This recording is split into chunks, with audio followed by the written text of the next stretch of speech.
Hi,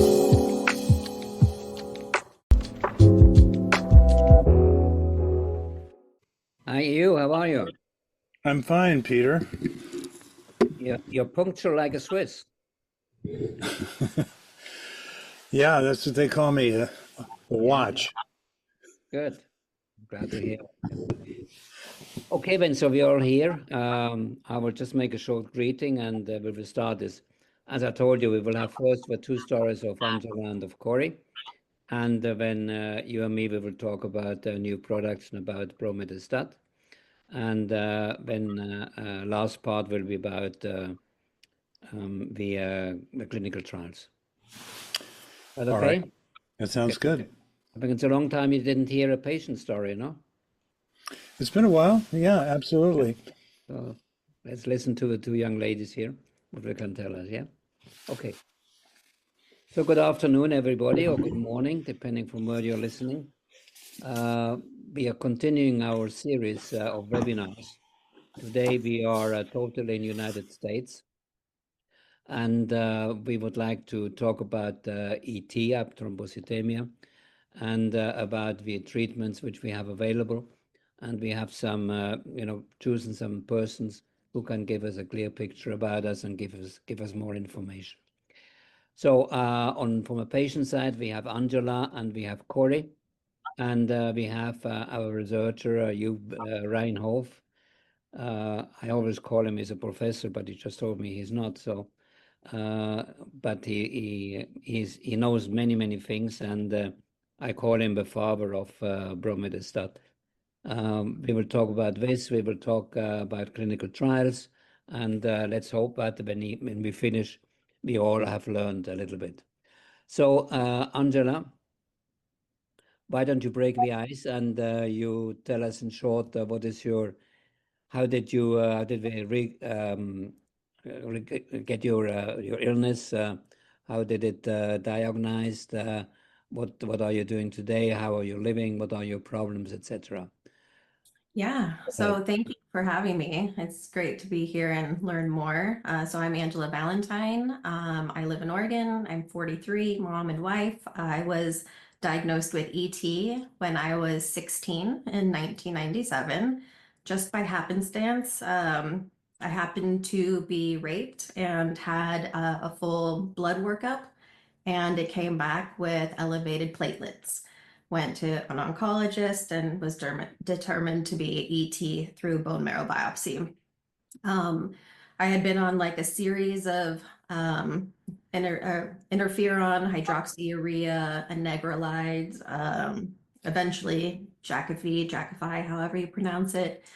So a variety of treatments, and was told that basically I would just be, steady as I go as long as I have medication on board. But when I was 22, I suffered strokes, ischemic strokes, like several hundred of them. And then the next day, I had a heart attack. A couple months later, I had my gallbladder fail. And when I had emergency surgeries to remove that, I bled internally, had emergency surgery to fix that, got out of the hospital for a month, and then was back in with hemorrhagic stroke. Since then, it seemed like I had been okay on my treatment. They couldn't really explain why I had my clotting issues because my platelets were around 500,000 and on medication, and they had been over 1 million before. Um, Around like my teen years, the only symptoms that I really had were severe debilitating migraines with aura. Would almost always see that. If I saw the spots, I almost always was nauseated. And I had gone to the hospital for irretractable migraines, like a headache that lasted 7 days in the hospital with medications that would not break it. Um, all those times I was told that it was not strokes, but when I did have my big strokes in 2004, they did have previous evidence of smaller strokes. Um, I went on to get married, have children. I did struggle with infertility, struggled with miscarriage, struggled with intrauterine growth restriction on both my children. So they're small. I had a premature birth. My daughter was born at 26 weeks and 6 days. healthy 12-year-old now. And then let's see, I had a few other like minor clotting issues. I had a splenic infarct about 7 years ago. And then about 2 years prior to that, I had a clot in my optic nerve, which resolved. And then I went on vacation to Mexico in April and ended up coming back on the airplane having a heart attack. I had what they called a widowmaker heart attack, which was 100% blockage of my left, let's see, my left anterior descending artery. So I had 100% blockage with plaque just in that one artery and a large blood clot. I had an angiogram and a stent placed.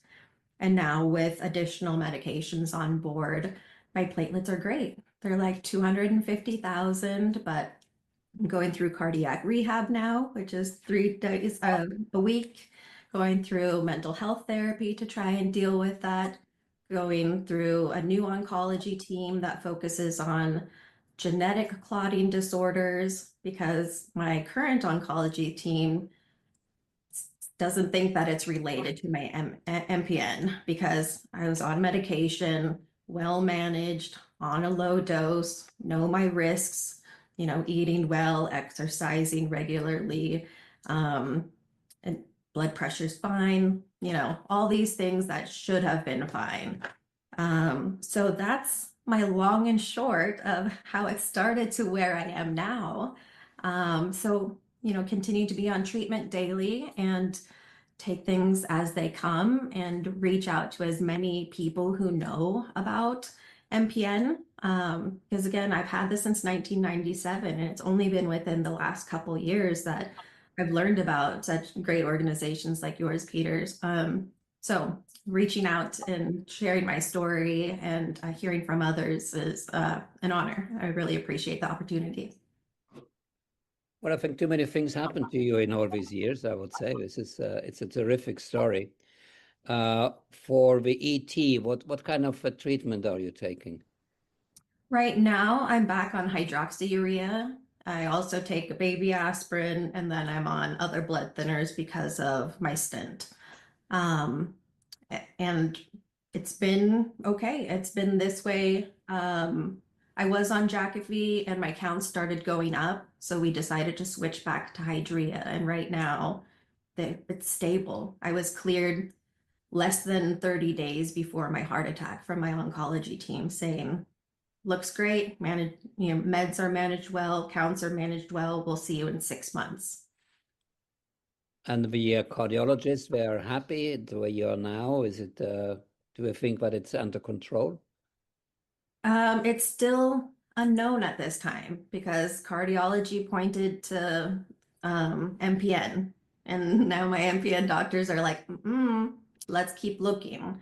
So or all of my clotting events have been when my platelets have been well managed and on medication and with like removed risk factors, like I don't take hormone birth control, I don't smoke, those things that we know can increase clotting. I've removed those. So it's a work in progress, but that's kind of been like the story, the theme of my life since 1997. There hasn't been much about MPN back then, and it always feels like you have to really advocate so much for yourself. Otherwise, if you don't fit in the box, you're just kind of left. So I'm like, okay, well, if I don't fit in that box, what other boxes may I fit into? So there's no clear answer to this point. Yeah. Okay, just one small remark in between. We have interpreters who are working behind the scene. So I just appreciate, let's not talk too fast. They are Spanish interpreters. Thank you for the reminder. But we sometimes, because we want to explain a lot of things, we're talking sometimes too fast. I will stop if it's going too fast anyway. Well, about this the relation cardiology with MPN, I remember, when I'm diagnosed a bit more than you are with PV, And I remember, in these days, we never talked about heart problems, this was never a question. And then slowly but surely, I remember Novartis was the first company who brought up the whole question of, what we should check our heart, we should go to a cardiologist. And patient organizations were normally a little bit upset and said, why are you trying to find something new if it's not existing?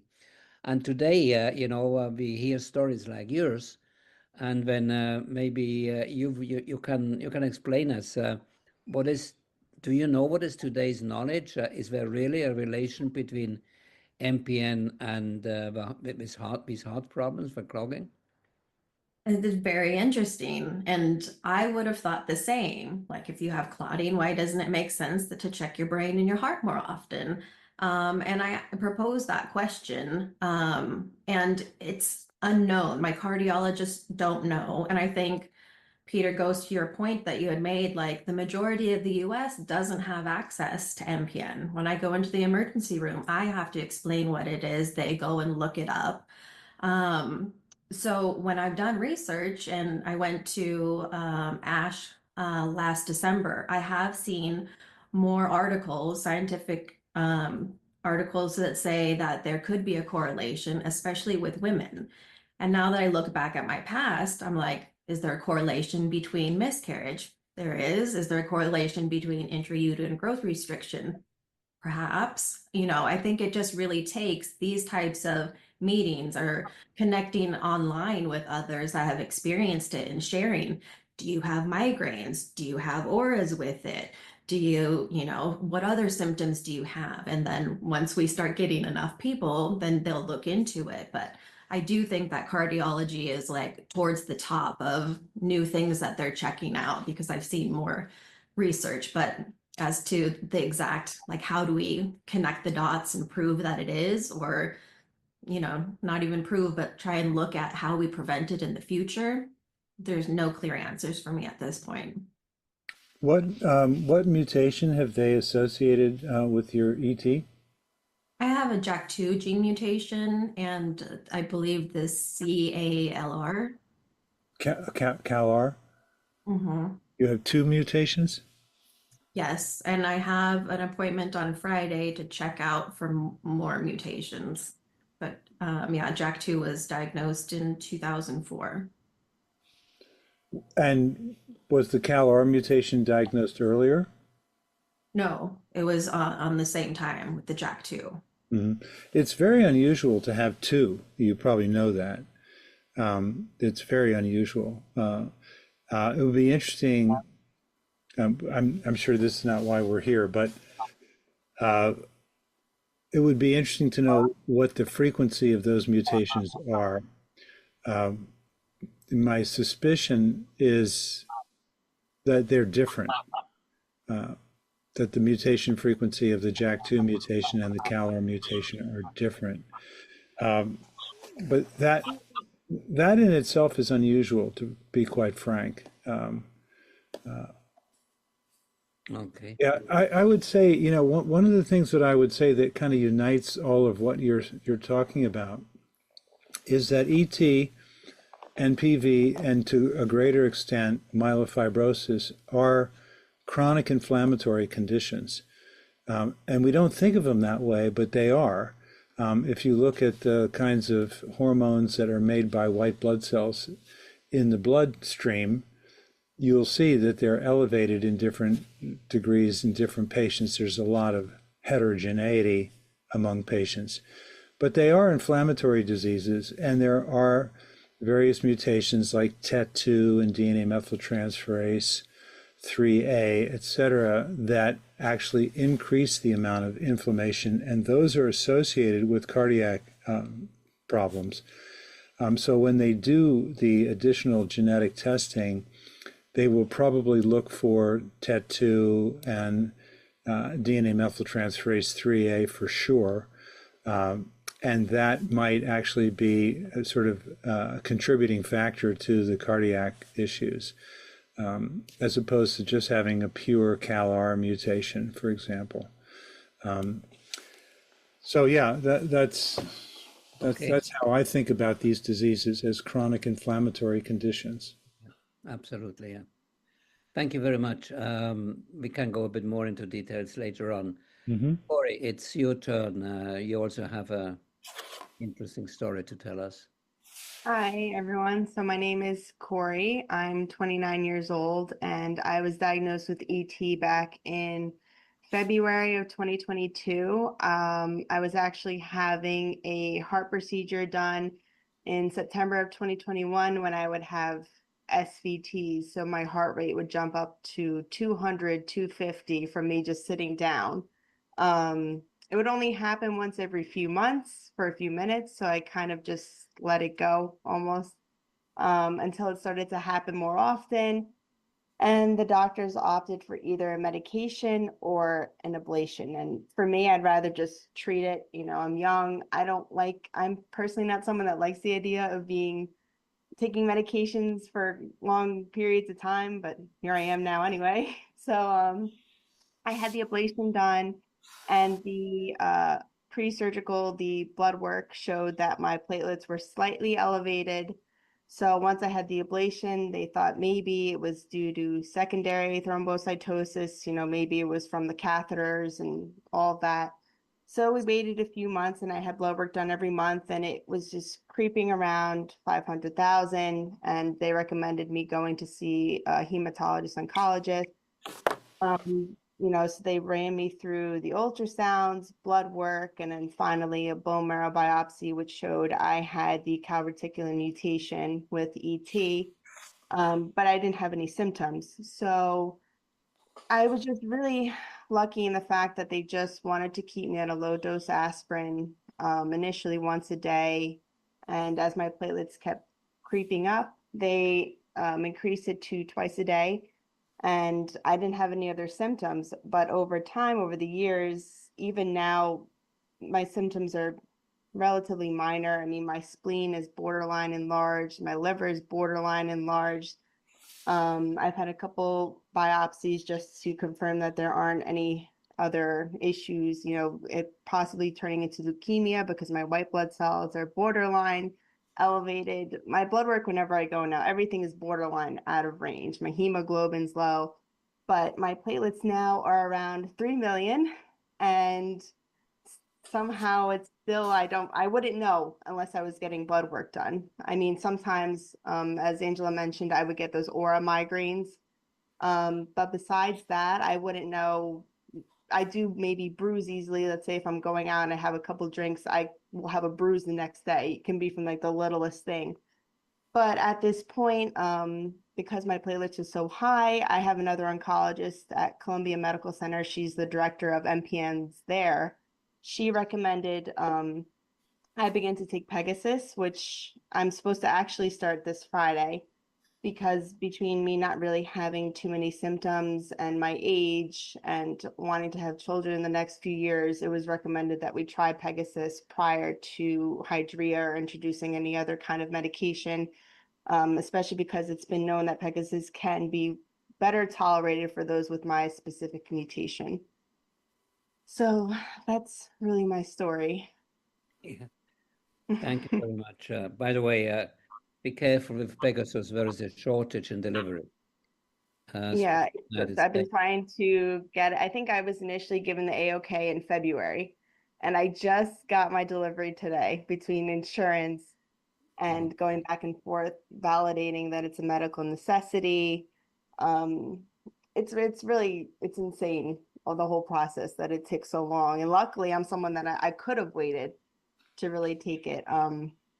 But it's a shame that it came to this point. But 2 days, Did I will your try not to see how it is. did your physicians not talk about Bisremi, the No, other because interferon? I think specifically with my mutation, Pegasus was the better of the two that reacted better. It was more well tolerated.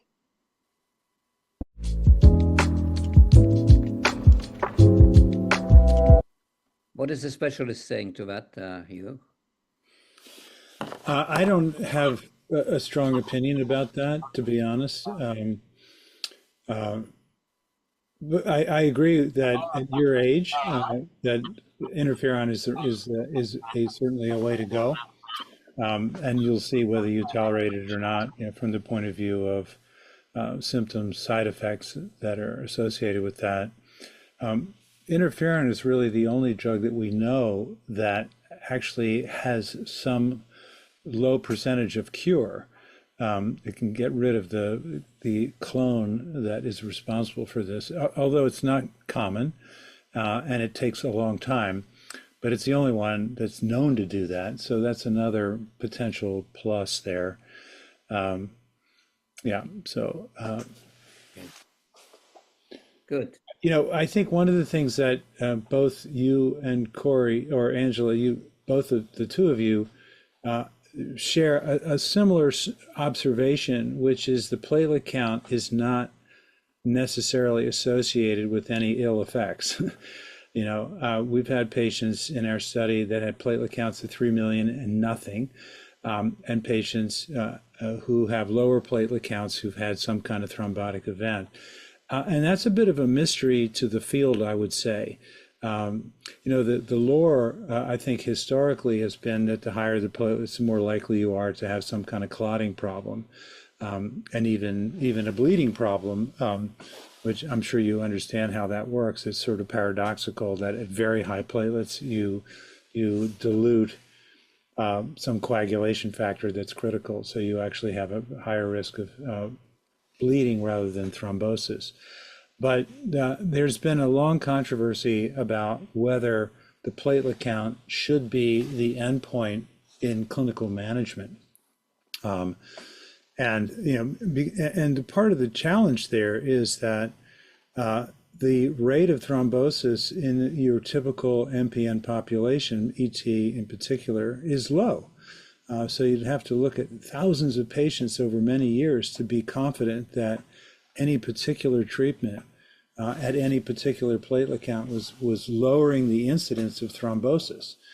Forget about the platelet count. So it is a bit of a mystery, and I've often wondered whether in some cases whether the platelets themselves are defective in their function, as opposed to just making too many or too few, et cetera. So, but that has not been an area of active research, and I think it would be for somebody particularly like Angela, who seems to have clotting, at pretty normal platelet counts. Yeah. So it's an area of research that I'd say is neglected for right now.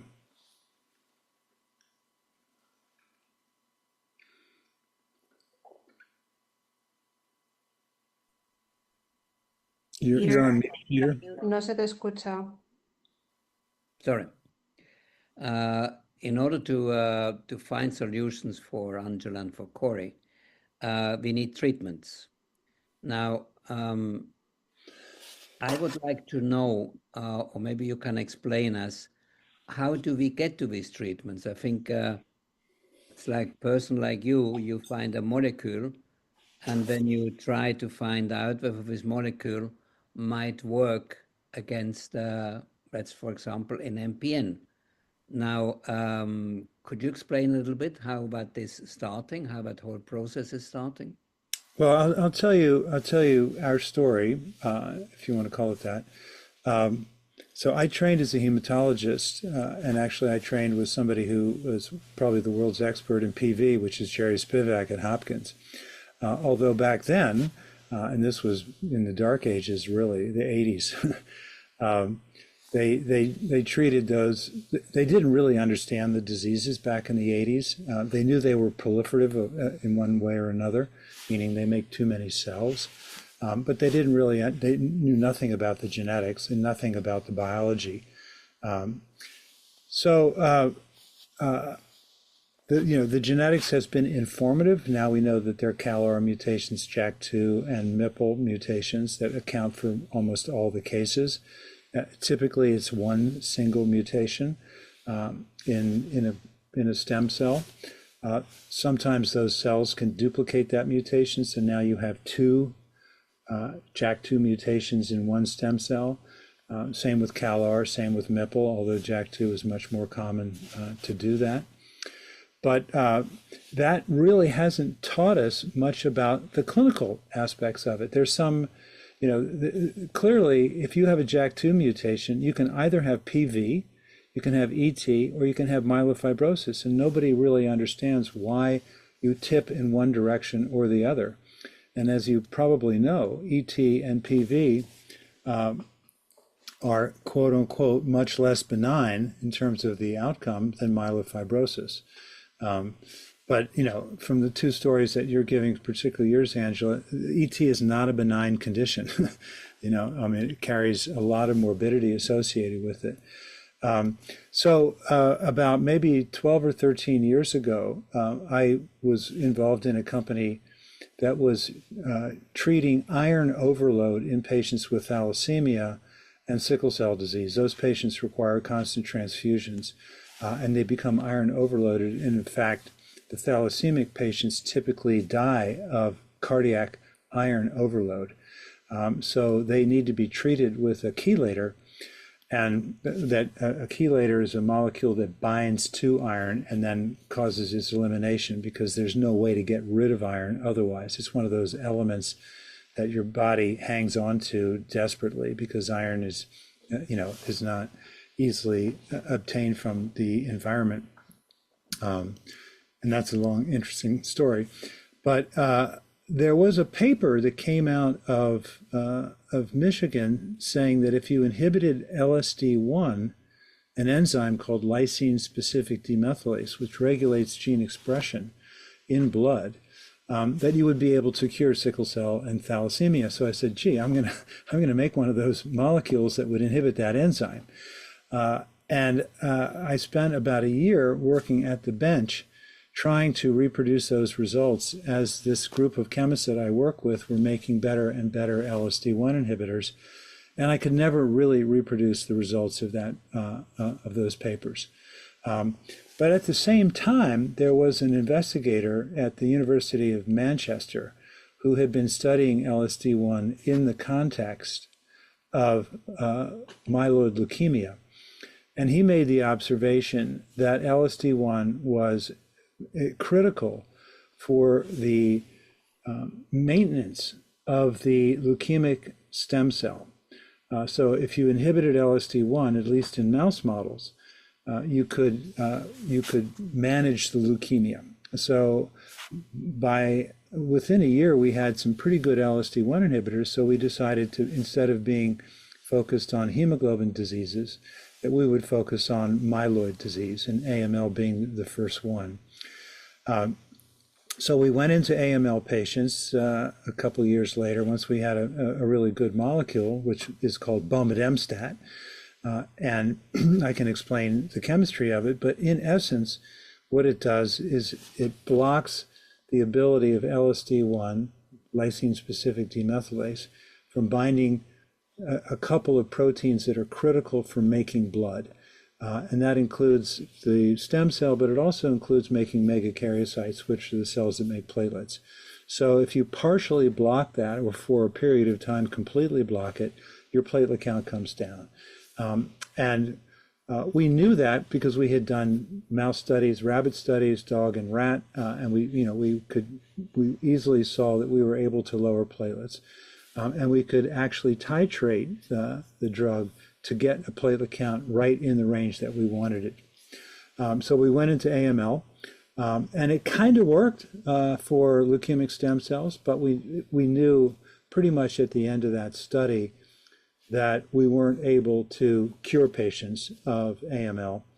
And that's probably because the cells in leukemia grow so quickly, and that's really what drives the disease, as opposed to the stem cell, which is a very sort of relaxed cell that continues to make new cells, but not at the same proliferative rate. And so so we were not able to control proliferation.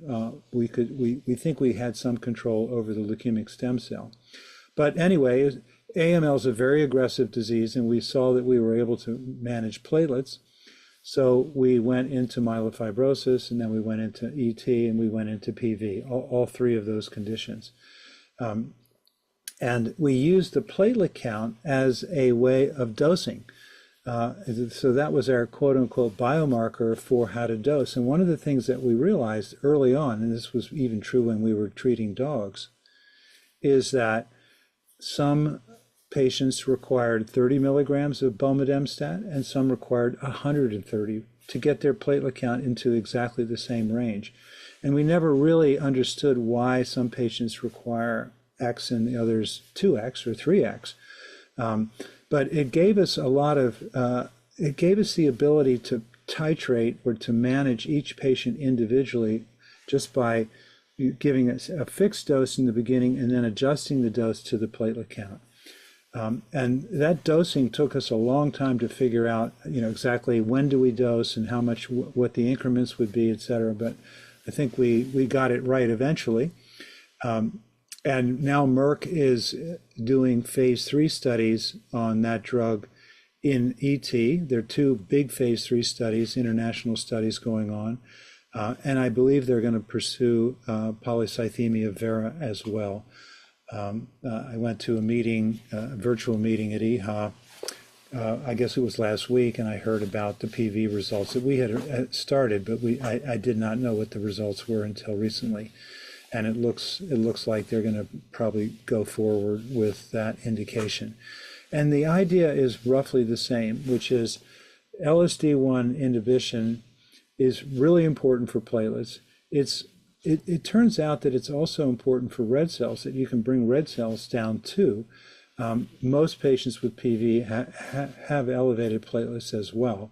But the bigger problem in PV is that the red cells are so concentrated that they clog up vessels.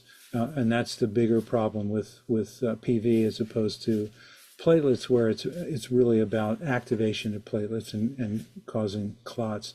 So, Peter, I don't know if I answered your question, because really the short answer is that we did not set out to treat ET initially. It really took us a long time to kind of figure out what the right treatment or what the right condition was to use this drug. And I think that's very typical, of drug development, which is, it's a little bit like pin the tail on the donkey.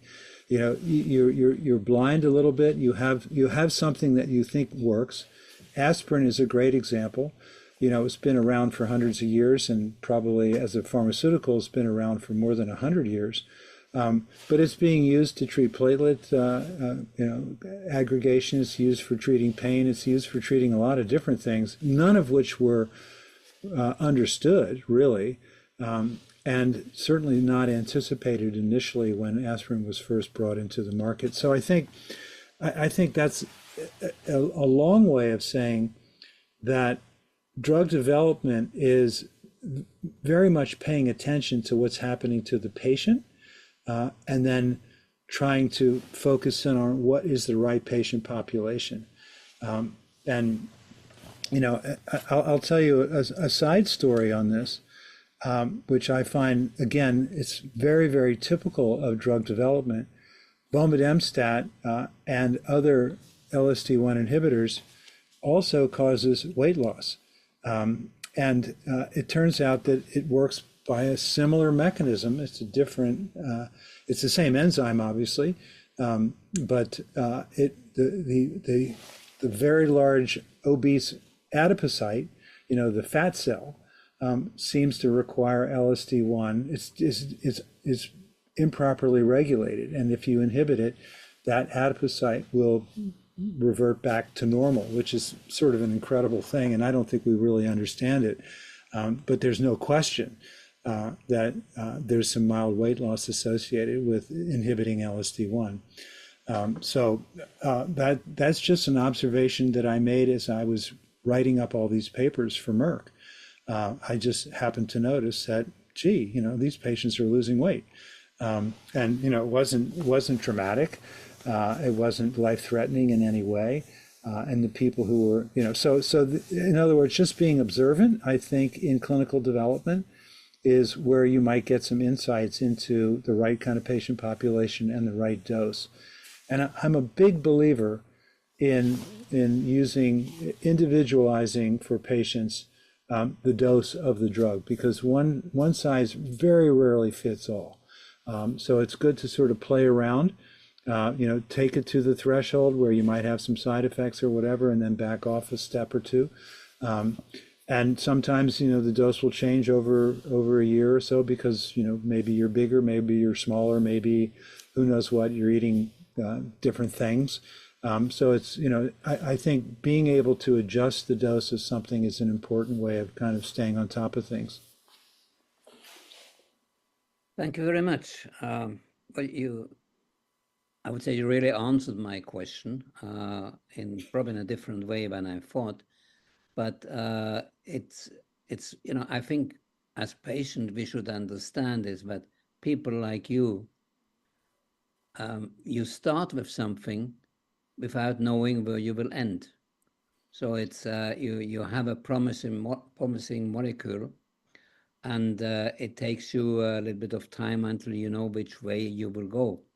So it's not really the case that you say, okay, now I'm looking for a molecule which is good for ET. I think in most cases this doesn't work. You take a molecule where you know a basic action of it, but then you have to find out during your work. Now, I think also, how long did it take? I mean, how many years did you work on this until Merck took it over? Yeah, so the Imago, the company that started this, we started it in April of 2012.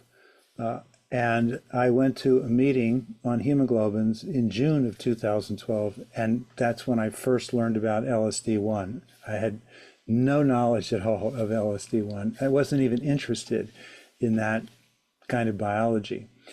And but I came back saying to our chemists, the team, that's what we're going to make an inhibitor of that. And we read all the literature, the patent literature and the academic literature, and got a basic scaffold, a chemical scaffold that seemed to work. It wasn't very active, but the chemist said we can make that roughly 1,000 times better. So just give us a year. So sure enough, a year later they have things that are 1,000 times better. But then we had to modify the molecule in various ways so that it would not get into the brain, so that it had it would be once a day dosing, not 3 times a day, that you could take it orally instead of injectable. So all those things required small modifications, and every time you change one thing, you might lose something over here. So it's always it's an n-dimensional problem where you might have 10 dimensions, and you're sort of trying to optimize them all. And the chemists will keep doing that till the end of time. But at some point you say, that one's good enough. And it was 241 that was good enough. So we took, and that took us 3 years to get to 241. And then we put it into rats and dogs and rabbits, et cetera. That took another year to, and one of the things I would really emphasize is that I'm a physician, not a scientist, and so my primary concern is safety. I think that making a molecule that's well tolerated, that's orally available, but that is safe, particularly for any kind of chronic indication. In oncology, basically most of the drugs are poison. Of one sort or another, and maybe that's a euphemism, but they have a lot of side effects. And for something like this, where the patients on a day-to-day basis are generally okay, they don't want to have diarrhea or they don't want to feel crummy, they want to feel better actually by taking the medicine. So that's a really important criteria for me, is the safety, and then obviously it's got to work. And I don't really think much about whether it works better than hydroxyurea or Bezremi, because I don't have the ability to do a head-to-head study to show that, at least in the beginning, because some of those mouse models are not very reliable. So you give interferon to a mouse and it's different than a human. And that's another big challenge in drug development, is having models that are reliable and truly translate to the human condition. MPNs are a little better than AML. The models are terrible, and most of the drugs that work in mice don't work in people. So it's very disappointing. But MPNs, because they tend to be a single gene, driven by a single gene mutation, those models are a little bit more reliable. But, the academics want to speed up the whole process. So a JAK2 mouse takes a year to have problems, and so they add extra mutations, and then it's not really the same disease, so you're not really sure what you're doing there. But anyway, safety was a really primary concern. And for us, for bomedemstat, it was really about thrombocytopenia. How do we dose without causing platelets to be too low? And that's something it really took us a long time to figure that out. In AML, we blasted the patients because they already were thrombocytopenic from their disease, so we didn't have to worry about that. But in MPN patients, myelofibrosis, sometimes they have high platelets, sometimes they're low, so we had to really be very careful about titrating the dose. And we had 6 amendments to the protocol to try to get that right.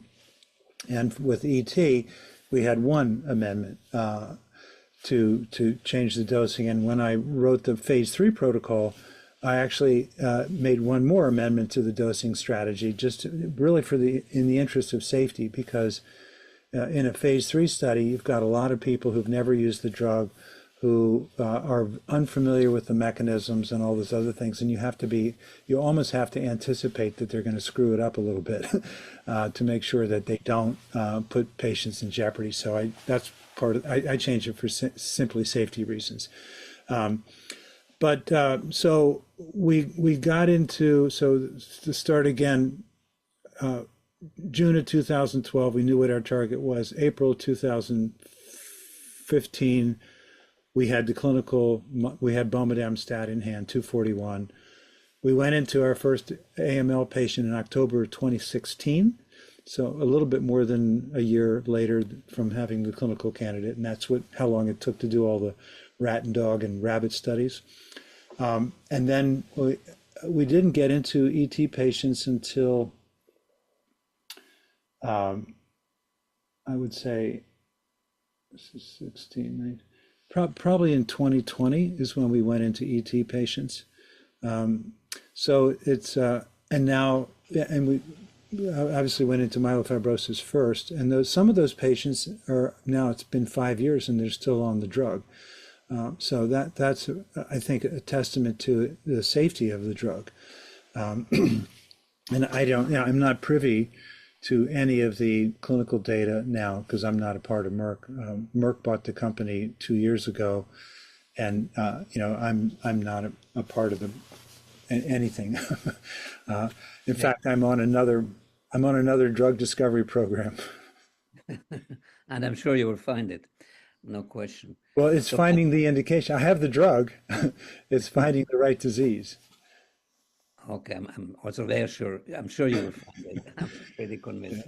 Yeah, that's a different story, but it's an interesting story. Yeah. So basically, if you take the time from when you started, your tests with the animals, and when you go to phase 1, phase 2, and phase 3, this takes you at least 8 years, no, until you're coming to a point where you might have papers which you can present to the authorities. Yeah. So I would say the way we did this was we did our first studies in Australia because we had worked in Australia previously because there are a lot of thalassemia patients there. There are not very many in the US, so we got really used to working in Australia. So we did we never went into healthy volunteers. We went directly into AML patients because those patients were desperately ill and needed something. Some experimental treatment, so we were able to do that, and we treated 45 patients before, and we really fully explored dosing. We did different schedules and different dose levels, and really got a good sense of how to use the drug. Every disease is different, so when we went into myelofibrosis, we had to change a lot of the dosing and the scheduling for dosing. We wanted to do once a day, for example, when we were in AML, we were 7 days on and 7 days off and that kind of thing, just because we really needed to understand the safety aspects of using this drug. But it is a long haul.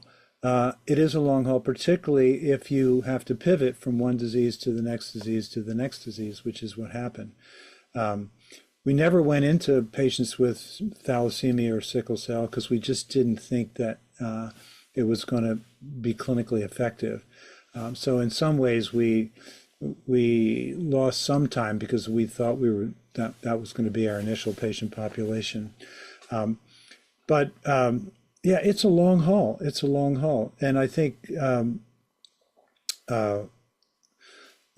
I think one of the things that made bomedemstat successful was that we had such a good treatment response in the early studies. So it gave confidence that in the phase 3 studies we're likely to be successful.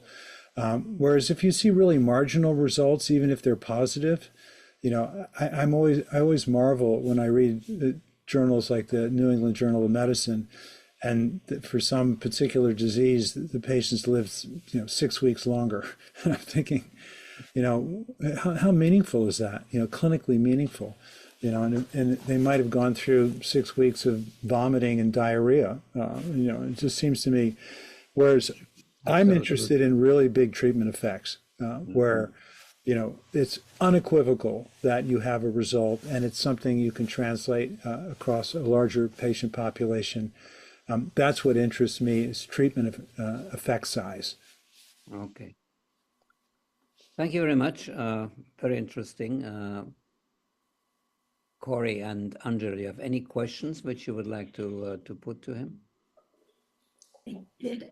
Excuse me. I did have a question about the negative side effects. Because I appreciate, like you said, that you look into, making it a pill, not an injectable, changing it to once a day rather than 3 times a day, knowing that somebody's looking at that from a patient side to make it less negative for us to take, or less of a burden to take, is super helpful. But like you said, it's not just about like the platelet counts, especially if they're look okay but still not functioning okay.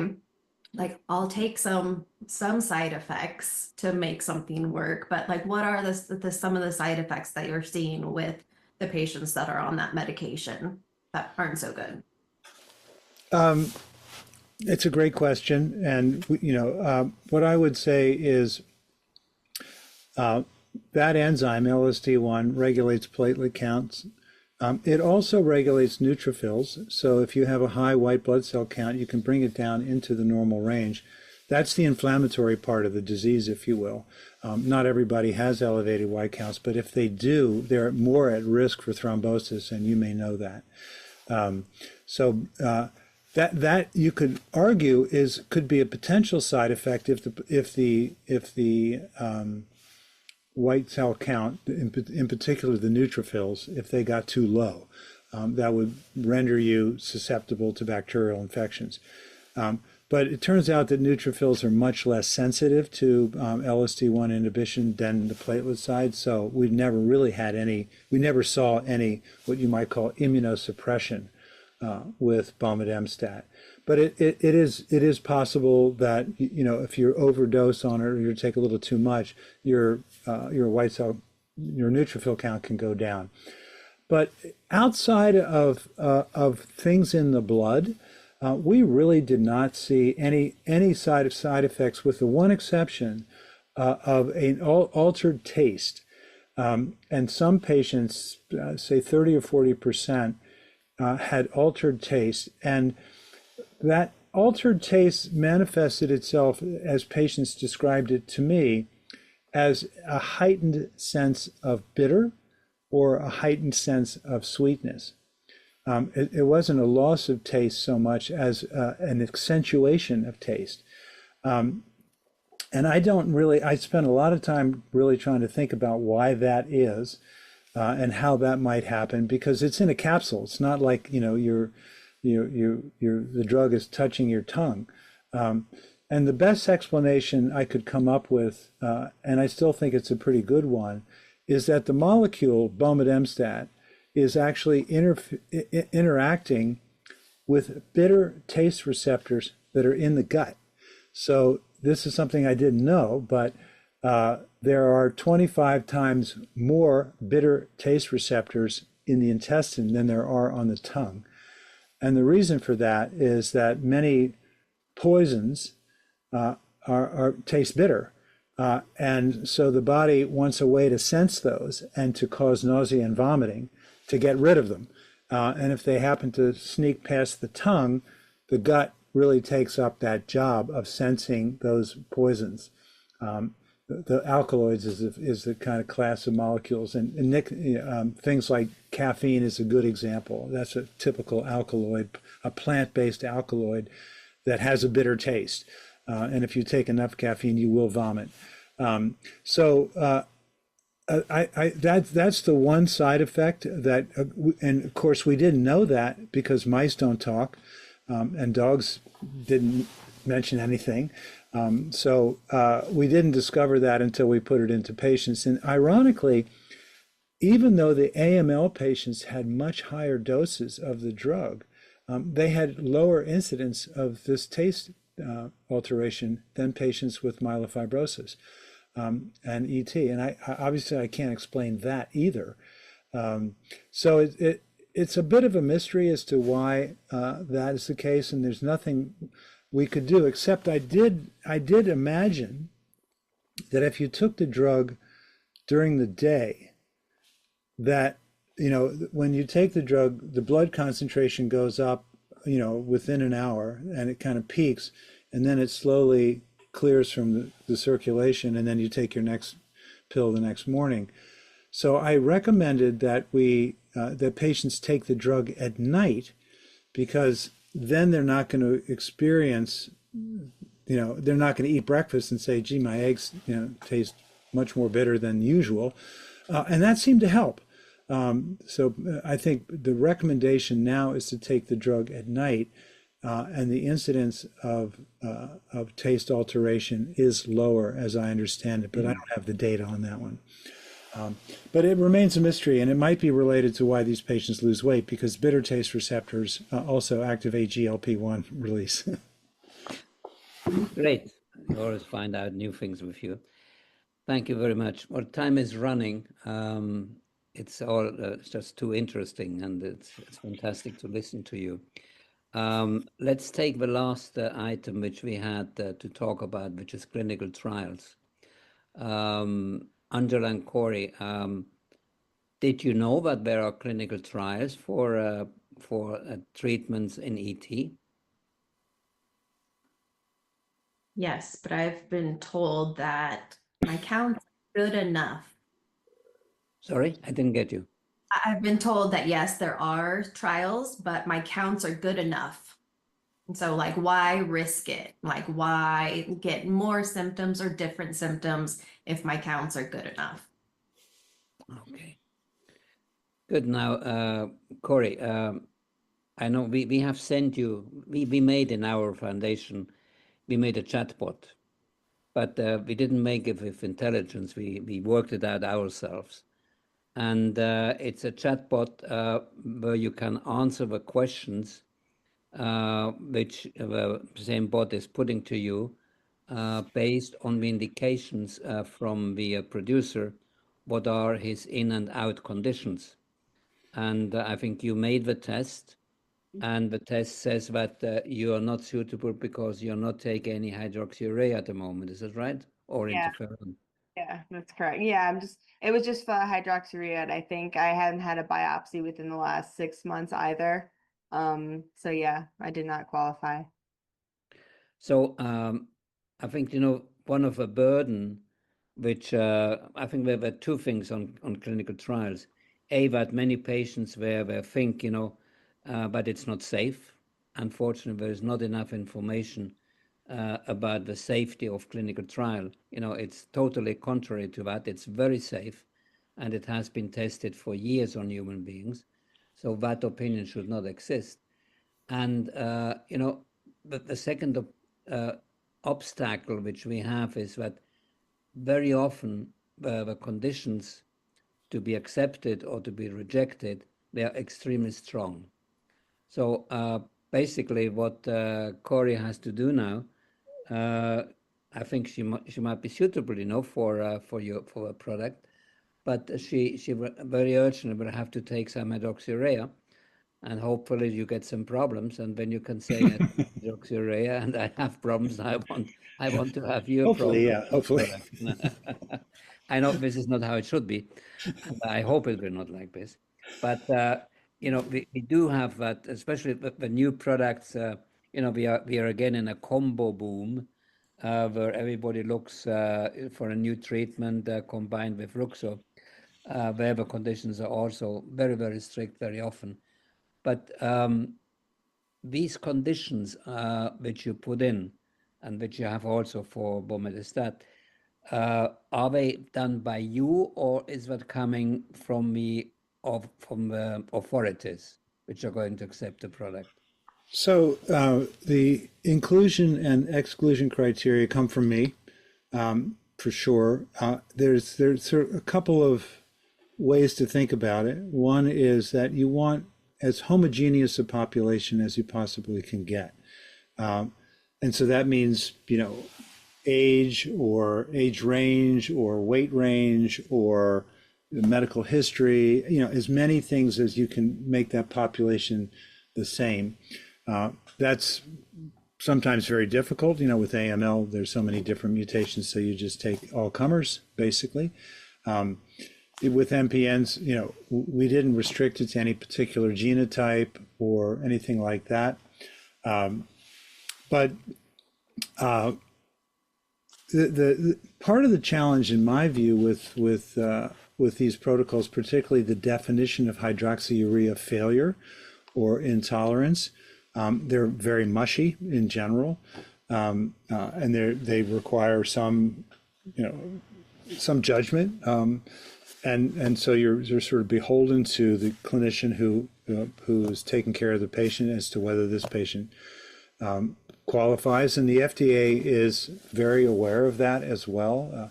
I mean, we had a lot of discussions with the FDA of what the definition of intolerance was.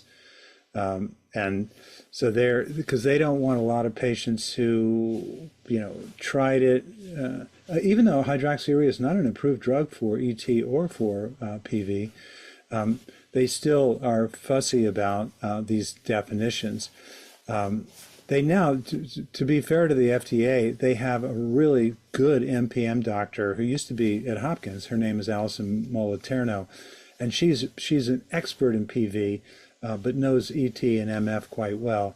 So I think she's going to bring a lot of common sense and rigor to that hematology panel that was sort of a little bit more focused on oncology as opposed to pure hematology. So yeah, the inclusion exclusion criteria were come from us, but with consideration to what we think the agency is going to say, and also when you're doing a phase 3 study, I mean, really a phase 3 study is a test, or is testing the hypothesis that's on the label. So the label would say, for the treatment of ET with X, Y, and Z.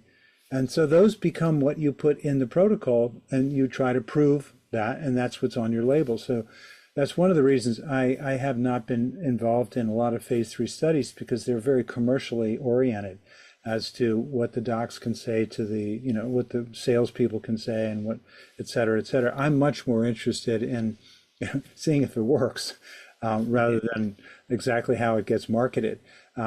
But a phase 3 study is really proving the label, proving what's on the label. And if you don't have something, if you say it's good for hair loss also, and you don't have that as an endpoint in your phase 3, and it turns out to be great for hair loss, you can't put that on the label. So you have to think about what's on the label and then put that in your protocol. So that's where the commercial people sort of get involved. And of course, you know, we didn't really have commercial people. involved. We were concerned about the color of the capsules because I'm colorblind, so I wanted to make sure that you could tell purple from green, and I didn't want too many strengths, and I didn't want the sizes to be too big or too little so that people could swallow them. Those are the kinds of commercial things that I thought about, but they're more patient oriented than they are really about commercial. There's a lot that goes into it. Yeah, but I mean, why can't you simply say that it's a treatment which improves the conditions of ET patients, or helps ET patients, or however you want to call it? Why does Corey now has to go through a hydroxyurea trial, which I took hydroxyurea for 12 years, and I had 4 skin operations because I had skin cancer. I know from other people they have a sore stomach, they have, God knows what. And I know other patients, they have no problem at all, and they take it for 20 years. Why can you not present something which simply says, it's good for ET? I mean, well, we do have Merck does have that study going on now. So there are 2 studies going on. One is really an extension of the study that we did, which is patients who have failed hydroxyurea for one reason or another, intolerant or unresponsive, versus bomedemstat. That study got started 18 months ago. Now there's a study of when you come in with ET, regardless of what your medical history is, you either get randomized to hydroxyurea or randomized to bomedemstat. You have to have a control. So that's, and that kind of makes sense, to have a control, because you want to be better than hydroxyurea, and you need to know if you're worse. So you have to have a control, and hydroxyurea is the most logical control for ET. Now for PV, I'm not sure what they're going to do, whether they use phlebotomy or whether they use interferon, or whether they use whatever, and they probably will do several different studies using different kind of controls. But for ET, hydroxyurea, anagrelide is not something you would use because for all kinds of reasons. It causes cardiac problems, for example, which you want to avoid. And it doesn't manage the white count, for example. And it's just not a very good drug. So even though hydroxyurea is not approved for the treatment of ET, it is the logical comparator. But you have to have a control. So you have to accept that you'll be randomized to one or the other. And my guess is that a really savvy patient can probably tell the difference, is my guess. But that's a separate issue. Yeah, okay, yeah. Well, coming back to the clinical trials, through our foundation and the platforms which we are having, we start to have a large number of patients, which we have contact with them. And, you basically hear all the same thing. Well, we need a better treatment. We need, we should get a chronification like we have in CML. We should get this and we should get that. And I always tell them, well, without clinical trials, we will not be able to get these treatments, because you can start to try it on dogs or on mouses, and then you slowly, switch over to patients. But I would like you to tell me 2 things, to reconfirm that to participate in a clinical trial is very, very safe. There is no danger in that. I think a patient in a clinical trial will be much more controlled than a patient who takes for the first time ruxolitinib. The clinical trial controls very much the patients, And right. Second, tell it very clearly, if we don't make clinical trials, we will not have new treatments. Right. So I'll address both of those, the second first. Probably only about 2 or 3% of patients who have any particular condition actually participate in clinical trials. It's really, really hard to get people to do it. Partly because they got to come to the clinic and they might have to have an extra bone marrow biopsy. It's really inconvenient. If you don't feel badly, you typically don't want to bother. If you have a disease that's galloping and it's life-threatening, it's a different matter. But for chronic conditions, it's hard to get people to do it. And you can't pay people to do it, excessively, because then you have professional patients in your studies.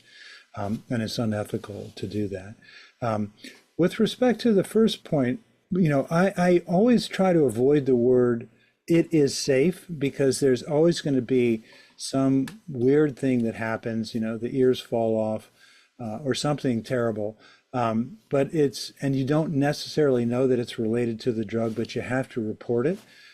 So, in doing these clinical trials, you get asked 1,000 questions, and all of that is recorded. And if you look at the label of any drug, including aspirin, it'll have a list of all these things that look, really terrible.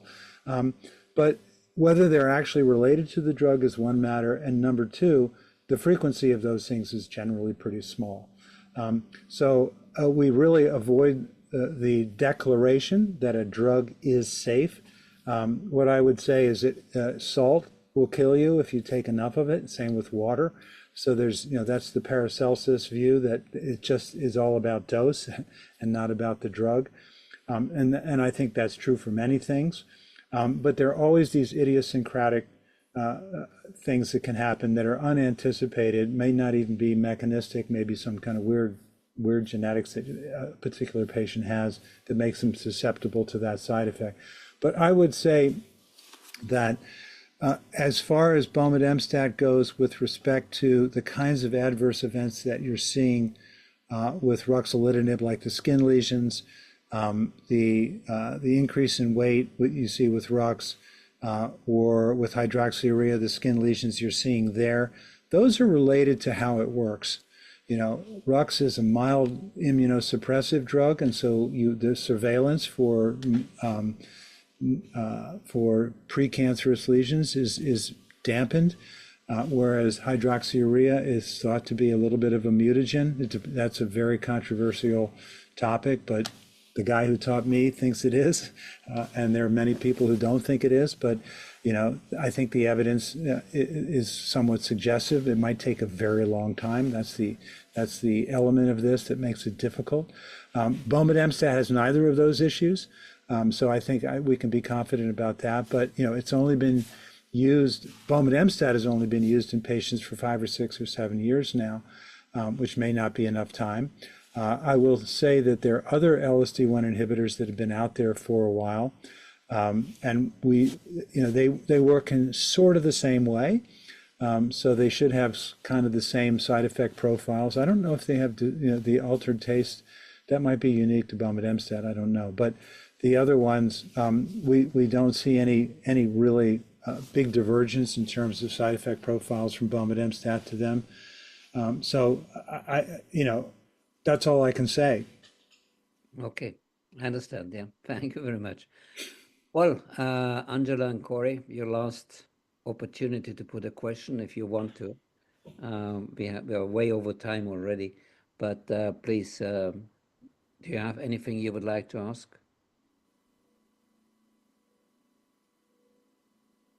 Angela, you want to go? No, I'm giving you an opportunity. Go ahead. I think it was pretty much answered. I'm trying to think. So is this medication? I've heard you say it like 10 times and I still can't figure out how to pronounce it. So The way I pronounce it is okay. bomedemstat. Okay, bomedemstat. Okay. That's it.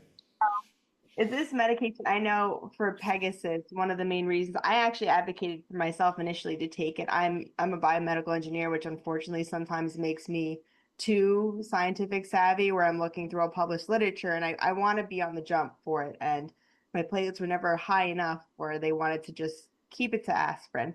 So with the Pegasus, I know that, like you mentioned, there's a small percentage of people who most people do it to go into like a hematological remission versus a smaller group can have that molecular remission. Is this medication something that can possibly also at one point address those issues and reduce the allele burden, or is it something that's just more geared to just keeping the platelets within a normal range? It's a great question. and something I'm really, really interested in myself. In the ET study, which we just submitted for publication, and that's a painful process, by the way, but anyway, we report that in patients who are JAK2 positive, CALR positive, and MIPL positive, and we don't have any patients that are that have two mutations, but patients who have one of those three mutations who happen to be homozygous, so they have two copies of the mutant allele in their cells and no normal copies, no wild type copies. Those clones were highly susceptible to bomedemstat. And the allele frequencies went dramatically down, some to undetectable. Now, I have, a lot of people were really surprised that there were even homozygotes in CALR and MIPL, but there clearly are. We did this in 3 different ways, so we were absolutely positive that we were looking at homozygosity. My gut feeling is that homozygous clones are the ones that really drive the disease, particularly in PV. We don't know so much in ET because it's not nearly as common. So I hold out the promise that bomedemstat can at least eliminate homozygous clones, which may be the guys you really want to get rid of. We don't know that for sure. We need a larger population, and I'm hoping and praying that in the future studies that they really look at homozygosity versus heterozygosity and look for clearance of homozygous clones. In having this discussion recently with some other MPN docs that are advisors to Merck, drugs that don't change the allele frequency are uninteresting. Just managing platelets is uninteresting. You really want to be getting at the fundamentals, the pathophysiology of the disease, and that means reducing allele frequencies. And now I think it's going to be partly because of our work, but not exclusively, focusing on homozygous clones as the ones that are the badder of the two between homozygotes and heterozygotes. So I think that's where the future is focusing on those guys and measuring those guys in a rigorous way. Just to be clear, allele frequencies don't always tell you whether you're a homozygote or not. So you have to do additional kind of testing depending on what the allele frequency is. And it's a little bit more work, but I think it's worth it from a scientific point of view and ultimately from a clinical point of view, because it should be, in the future, it should be easier and easier to measure homozygosity in a rigorous way. Okay. And do you believe that this medication is something that still would have to be taken in conjunction, let's say with aspirin? Like for me, I take baby aspirin, but the baby aspirin gives me heartburn. So I take omeprazole for the heartburn and it kind of peters off things. Is this something that you think can be a sole medication at one point, or will it still be with a low dose blood thinner? I make the distinction between blood thinner that Angela's on, which really changes the coagulation, versus an antiplatelet agent, which really inhibits platelet production but doesn't affect coagulation per se. So I make that distinction. But it would take a large clinical trial to prove that leaving aspirin out of the regimen would be okay. And that's probably not going to happen. Nobody's going to do that study, unfortunately. I think you probably will be advised, all of the patients in the ET study who could tolerate aspirin were taking aspirin. We didn't require it, and there were some who didn't. And there were a fair number of patients who were taking anticoagulants because of a history of thrombosis. And those patients had a much higher incidence of bleeding than patients who were not on anticoagulants. So that's always a risk with anticoagulants is actually bleeding. But I think aspirin is going to be a part of the regimen for a long time. I just think, and that's a complicated, that's a big study to do. So nobody's going to do it. Is the short answer. For sure not, yeah.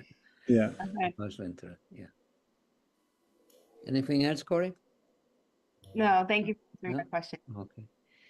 Well, thank you very much. I think it was a very interesting evening, or I really appreciate midday both for of you. you. Or for me, it's now it's 10 o'clock at night. So Yeah, no, but I appreciate both of you, being willing to tell your story because I learn something absolutely every time I hear a patient's story, and it really it it motivates us. You have to know that we're motivated by your clinical needs.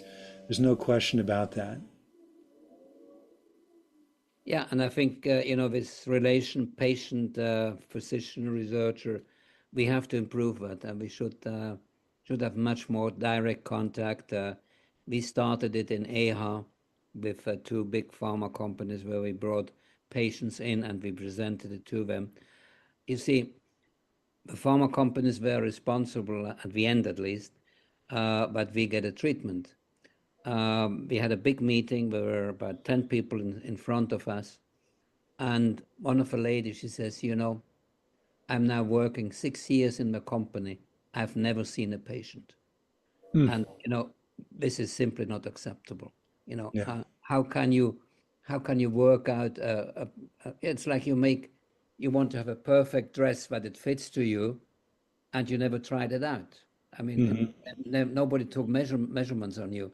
Yeah. Uh, I mean, you can't compare it like this, but still, what I want to say is, and this is the main goal which we are having in global MPN and the different platforms which we are having. We want to collect that information and we want to bring the patients to the pharmaceutical industry. And, to be able to talk, researchers like you, I mean, this is like a gift for us. This is something we can do, but so little times. But, you really think, this is, that was the day when I met him and we could talk about this. So I think also this we should do a little bit more often. And I'm totally happy with doing this because, like I say, I learned something. I think, I had an advantage working in a very small company. We were just 20 people, where I was a medical monitor. So even though I didn't meet the patients, I looked at their data every day.